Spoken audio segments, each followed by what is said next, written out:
আশা করছি সবাই খুব ভালো আছো। আমরা একটু আইবুপ্রোফেন নিয়ে আলোচনা করব। আইবুপ্রোফেন হচ্ছে মার্কেটে ব্রুফেন নামে বেশিরভাগ লোক সবাই জানে। ব্রুফেন হচ্ছে ব্যথা হলেই মোটামুটি আমরা হচ্ছে ওভার দ্য কাউন্টার আমরা হচ্ছে ব্রুফেন ট্যাবলেট কিনে খাই। তো ব্যাপারটা হচ্ছে ব্রুফেনে অনেক শুধু শুধু ট্যাবলেট পাওয়া যায় না। ব্রুফেন হচ্ছে ট্যাবলেট আকারে পাওয়া যায়, ব্রুফেন সিরাপ পাওয়া যায়, ব্রুফেন অয়েন্টমেন্ট বা জেল হিসেবে পাওয়া যায়, এবং ব্রুফেন হচ্ছে ইনজেক্টেবলও পাওয়া যায়। ব্রুফেনটা কি অ্যাকচুয়ালি? ব্রুফেন হচ্ছে আইবুপ্রোফেন হচ্ছে একটা এনসেড, non steroidal anti inflammatory drugs. এর যদি মেকানিজম অ্যাকশন যদি আলোচনা করি, আমরা কিন্তু যেটা প্যারাসিটামলে জেনেছিলাম, প্যারাসিটামল কিন্তু একটা স্পেসিফিক এনসেড এনসেড না। কিন্তু সেখানে ক্ষেত্রে আমরা দেখতে গেলে যে ব্রুফেন হচ্ছে আমাদের কিন্তু একটা specific non steroidal anti inflammatory drug. ঠিক আছে? তো পাথওয়েটা কি? যদি আমাদের বডিতে কোনো কিছু ছোট ইনজুরি হয়েছে, মানে কি হচ্ছে, ছোট একটা ইনজুরি হচ্ছে, সেখানে টিস্যু ড্যামেজ হচ্ছে। আর টিস্যুগুলো কি দিয়ে তৈরি? আমার ছোট ছোট ছোট ছোট সেলস দিয়ে তৈরি। সেই সেলসের একটা চারিদিকে একটা মেমব্রেন থাকে। সেই মেমব্রেনটা হচ্ছে কি, ফসফোলাইপ ফসফোলিপিডস থাকে। এই ফসফোলিপিডসটা ভেঙে গিয়ে তৈরি করছে কি না, ফসফোলাইপেস A2 এনজাইমের সাহায্যে অ্যারাকিডোনিক অ্যাসিড তৈরি হচ্ছে। অ্যারাকিডোনিক অ্যাসিড তৈরি হচ্ছে ফসফোলিপিডটা ভেঙে গিয়ে। এবার এই অ্যারাকিডোনিক অ্যাসিড দু রকম পাথওয়েতে মেটাবলিজম হয়, একটা হচ্ছে সাইক্লোঅক্সিজেনাস পাথওয়ে, একটা লাইপোক্সিজেনাস পাথওয়ে। এই সাইক্লোঅক্সিজেনাস পাথওয়েতে কক্স অন এবং কক্স টু এনজাইমের মাধ্যমে আমাদের প্রোস্টাগ্ল্যান্ডিন তৈরি হয়। এই প্রোস্টাগ্ল্যান্ডিনস কিন্তু ফিভার, ইনফ্লামেশন, পেন এইসবের জন্য কারণ। ঠিক আছে? তো প্রোস্টাগ্ল্যান্ডিনস তৈরি হয়। আর থ্রম্বাক্সিন A2 তৈরি হয়। থ্রম্বাক্সিন A2 কিন্তু প্লেটলেটকে অ্যাগ্রিগেশন করে, মানে প্লেটলেটকে এক জায়গায় আনে। ধরো কোথাও শরীরে কেটে যাচ্ছে, সেখানে প্লেটলেট এসে জমাট বাঁধছে, তারপরে কি হচ্ছে, সেই ব্লিডিংটা বন্ধ হয়ে যাচ্ছে। এবার হচ্ছে, যদি আমরা এখানে হচ্ছে কি ব্রুফেন কাউকে দিই, তাহলে ব্রুফেন বা আইবুপ্রোফেন যদি কাউকে দেওয়া হয়, তাহলে হচ্ছে কক্স অন এবং কক্স টু এনজাইমকে ইনহিবিট করবে। কক্স অন এবং কক্স অন টু এনজাইমকে ইনহিবিট করার পরে সঙ্গে সঙ্গে কি হচ্ছে, আমাদের প্রোস্টাগ্ল্যান্ডিনস তৈরি হবে না। তার মানে আমাদের পেইন কমে যাবে, ইনফ্লামেশন কমে যাবে, ফিভারও কমতে পারে। এবার এর কিন্তু একটা সাইড এফেক্ট আছে এখানে, দেখো, যে থ্রম্বাক্সিন A2 কি করছিল? থ্রম্বাক্সিন A2 হচ্ছে প্লেটলেটকে অ্যাগ্রিগেশন করছে, মানে জমাট বাঁধাচ্ছিল। কিন্তু আমরা দেখতে পাচ্ছি ব্রুফেন দেওয়ার পরে থ্রম্বাক্সিন A2 তৈরি হচ্ছে না। তার মানে কি হবে, আমাদের ব্লিডিং টেন্ডেন্সি বাড়বে। এই জন্য করে আইবুপ্রোফেনের একটা সাইড এফেক্ট হচ্ছে কি না, ব্লিডিং। ঠিক আছে? তাহলে আমাদের একটা মেকানিজম অ্যাকশন মোটামুটি জানা হয়ে গেল।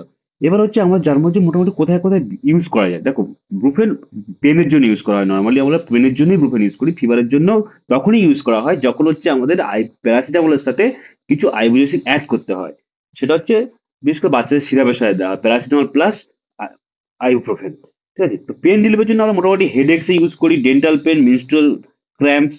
হ্যাঁ, যদি মেনস্ট্রুয়েশনের সময় যে পেনটা হয় সেটা করা যায়, দাঁতের ব্যথার জন্য, মাথায় ব্যথা, হ্যাঁ, মাসেলে যদি পেন হয়, পেশিতে ব্যথা করলে। ঠিক আছে? Minor arthritis pain. আর ফিভার রিডাকশনের জন্য কি হয়, আমরা হচ্ছে কি করি, ফিভার রিডাকশনের জন্য আমরা প্যারাসিটামলের সাথে ওর সাথে কম্বিনেশন হিসেবে ব্যবহার করি। অ্যান্টি ইনফ্লামেটরি মোটামুটি দুটো কন্ডিশন আছে, একটা রিমোটয়েড আর্থ্রাইটিস আর অস্টিও আর্থ্রাইটিস। এবং রিমোটয়েড আর্থ্রাইটিস মানে অটোইমিউন ডিজিজ, সেখানে কিন্তু একটা অ্যান্টি ইনফ্লামেটরি একটা অ্যাকশন হিসেবে ব্রুফেন হিসেবে কাজ করছে। এবার ডোজ যদি দেখি, আমরা মোটামুটি এইটা আমরা উইদাউট প্রেসক্রিপশনে আমরা পাই। ব্রুফেন হচ্ছে মোটামুটি 200 থেকে 400 mg প্রত্যেক 4 থেকে 6 ঘন্টা করে দেওয়া যেতে পারে। ম্যাক্সিমাম হচ্ছে 24 ঘন্টা আমরা 1200 mg দিতে পারি। ম্যাক্সিমাম 24 ঘন্টাতে আমরা 1200 mg দিতে পারি। এবার আমরা দেখতে পাচ্ছি যদি সেরকম সিভিয়ার কিছু হয়, সেখানে আমরা কিন্তু পার ডোজে 800 mg দিতে পারি, পার ডোজে 800 mg দিতে পারি। কিন্তু দেখতে হবে যে 24 ঘন্টা 3200 mg না পেরিয়ে যায়। ঠিক আছে? আর পেডিয়াট্রিক ডোজে আমাদের প্যারাসিটামল ছিল 10 থেকে 15, কিন্তু এখানে 5 থেকে 10। এটা ভালো করে মনে রাখো। এটা আমরা এজ বেশি যে, মানে সরি, ওয়েটের বেস করে আমরা দিই, যে প্রত্যেক কেজি বডি ওয়েটের জন্য আমরা 5 থেকে 10 মিলিগ্রাম পার কেজি বডি ওয়েটের জন্য আমরা আইবুপ্রোফেন দিতে পারি। সেটা 6 থেকে 8 ঘন্টা পর পর। কিন্তু ম্যাক্সিমাম মনে রাখতে হবে যে আমাদের 40-এর উপর না ছাড়িয়ে যায়। ঠিক আছে? এবার হচ্ছে ডোজ অ্যাডজাস্টমেন্ট কি করতে হবে, যেমন প্যারাসিটামলে আমরা করেছিলাম যে ডোজ অ্যাডজাস্টমেন্ট, রিনাল ফাংশন যদি গন্ডগোল হয়ে যায়, কিডনি মানে কিডনি যদি প্রবলেম হয় আর কি, বা যদি হেপাটিক ফাংশনে যদি গন্ডগোল হয়, তাহলে কি হবে? Hepatic function mild to moderate ক্ষেত্রে, হেপাটিকে আমরা কি করবো, মাইল্ড টু মডারেট ক্ষেত্রে আমরা হচ্ছে ডোজ অ্যাডজাস্টমেন্ট করার কোনো দরকার নেই। কিন্তু বেশি সিভিয়ার যদি ডিজিজ হয়ে যায়, তখন কিন্তু আবার ডোজ অ্যাডজাস্টমেন্ট করতে হবে। ঠিক আছে? না দেওয়াই ভালো। এবার হচ্ছে রেনাল ইম্পায়ারমেন্ট, সে একই জিনিস। যদি আমরা প্রথমের দিকে যদি নর্মাল যেগুলো ঠিকঠাক রেনাল ডিজিজ, খুব একটা এন্ড স্টেজ দিকে যাচ্ছে না, খারাপের দিকে যাচ্ছে না, সেখানে কিন্তু আবার ডোজ অ্যাডজাস্টমেন্ট করার কোনো দরকার নেই। কিন্তু সিভিয়ার কিডনি ডিজিজ হলে আমরা কিন্তু অ্যাভয়েড করতে হবে। তাহলে আমরা একটা এখান থেকে দুটো জিনিস জানতে পারবো, যদি সিভিয়ার কিডনি ডিজিজ হয়, সিভিয়ার রেনাল ডিজিজ হয় বা কিডনি ডিজিজ হয়, এবং সিভিয়ার যদি আমাদের হেপাটিক ফেলিওরের দিকে পেশেন্ট যায়, দুটো ক্ষেত্রে কিন্তু আমাদের ডোজ অ্যাডজাস্টমেন্ট করার দরকার নেই। কিন্তু অ্যাভয়েড করতে হবে, মানে আমরা দেবোই না, সে ডোজ আর কি হচ্ছে, ঠিক আছে। আর যদি মানে মিনিমাল ডিজিজ হয়, মাইল্ড টু মডারেট ডিজিজ হয়, সেটা যদি হেপাটিক ডিজিজ হোক আর রেনাল হোক, দুটোর ক্ষেত্রে কিন্তু আমরা এগুলো ইউজ করতে পারবো। এবার প্রেগনেন্সিতে হচ্ছে খুব ইম্পর্টেন্ট, প্রেগনেন্সিতে কিন্তু আমরা খুব বেশি প্রয়োজন না হলে কিন্তু আইবুপ্রোফেন ইউজ করতে পারি না, বিশেষ করে থার্ড ট্রাইমেস্টারে। মনে রাখতে হবে প্রেগনেন্সির শেষের দিকে থার্ড ট্রাইমেস্টারে কিন্তু আমরা আইবুপ্রোফেন ইউজ করতে পারবো না।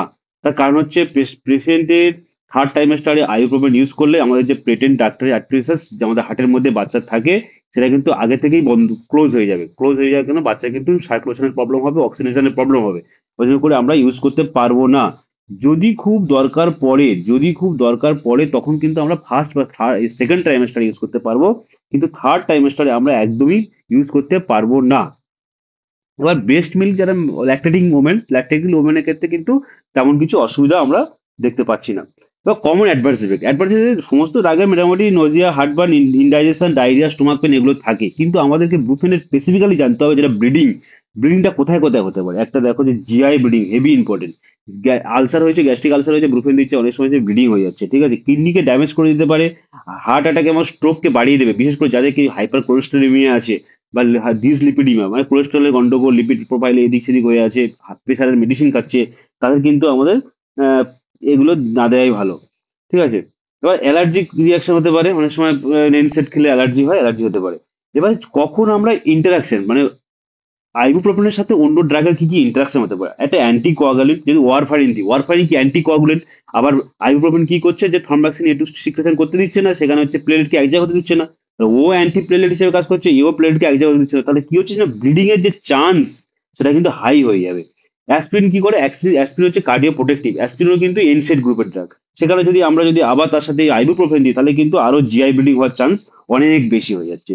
এবার হচ্ছে ডায়ুরেটিক্স এবং ব্লাড প্রেশার মেডিকেশনের জন্য কি হচ্ছে, ওদের কিন্তু কার্যক্ষমতা কমিয়ে দিচ্ছে, কিডনি কিন্তু ড্যামেজ করে দিতে পারে, ঠিক আছে। এবার লিথিয়াম এবং মেথোট্রিজেন্ট যে মেডিসিন কিন্তু টক্সিসিটিকে বাড়িয়ে দেয়, এটা হচ্ছে জানতে হবে। তাহলে কি কি হলো, একটা হচ্ছে anticoagulant aspirin, diuretics and blood pressure medication, lithium এবং মেথোট্রিজেন্ট, এগুলো মোটামুটি আমাদের জানতে হবে যে মোটামুটি কি কি ড্রাগের সাথে এগুলো ইন্টারাকশন করছে।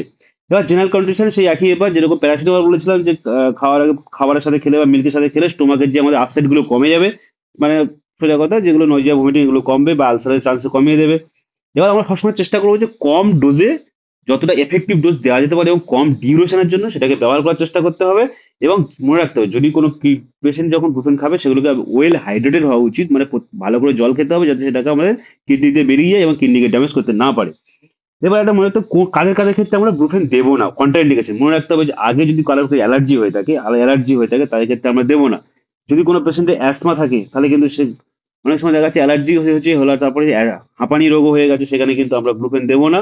যাদের পেপটিক আলসার ডিজিজ হয়েছে এবং সেখান থেকে ব্লিডিং অলরেডি হচ্ছে তাদের ক্ষেত্রে একদমই দেওয়া যাবে না। আর হচ্ছে যাদের অলরেডি হার্টের সার্জারি হয়েছে, করোনারি আর্টারি বাইপাস গ্রাফটিং হয়েছে, তাদের হচ্ছে কি কিন্তু ব্লুপেন দেওয়া যাবে না। তাই চারটে পেশেন্ট, একটা অ্যালার্জি, একটা হচ্ছে অ্যাসমা, একটা হচ্ছে অ্যাক্টিভ পেপটিক আলসার ডিজিজ এবং হচ্ছে করোনারি আর্টারি বাইপাস গ্রাফটিং দেবো না।